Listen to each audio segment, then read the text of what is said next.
மதுரைனாலே புரோட்டா தான். ஆ, அது பிச்சு போட்ட கிடக்கும். அதுதான் அந்த இது ஸ்பெஷல் பிரியாணி இங்கே ஃபேமஸாக இருக்கும். ஸோ அதுதான் எங்களுக்கு ஃபேமஸான ஒரு சின்ன உணவு வயசுல வந்து இருந்தே பரோட்டா. எல்லாருக்குமே அது சின்ன வயசுல புரோட்டாவும் பிரியாணியும். ஏன்னா வளரும் போதே அதை தான் கொடுக்குறாங்க நமக்கு. நம்ம என்ன பண்ணுறது, வளர்ந்த பிறகு இப்போ தான் புரோட்டா சாப்பிடக்கூடாதுன்றாங்க. எது நம்ம கொடுத்தாங்களோ அதெல்லாம் இப்போ வந்து வேண்டாம் அப்படின்னு சொல்கிற ஒரு விஷயம் இப்போ சொல்கிறாங்க. அப்போ அதெல்லாம் ஒன்றும் இல்லை. அங்கே வந்து என்னென்னா, நாங்கள் எங்கள் மாமா வீடு வந்து ரைஸ் மில் கிட்ட இருக்கும். அங்கே லோடு மேன் தான் நிறையா இருப்பாங்க.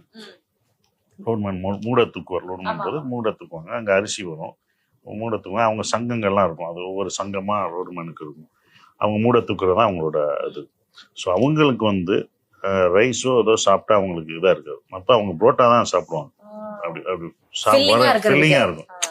ஸோ அப்போ அந்த ஏரியாவில் புரோட்டா, நாங்கள் வந்த ஏரியாவில் புரோட்டா தான் ஃபேமஸ். பாளையா கடை புரோட்டான்ற அது அவங்க அந்த கடை பேரே இப்போ இல்லை. அவரோட கடை ஃபேமஸ். ஃபுல் கூட்டமாக இருக்கும். இவங்கெல்லாம் அங்கே தான் போய் சாப்பிடுவாங்க நைட்டோ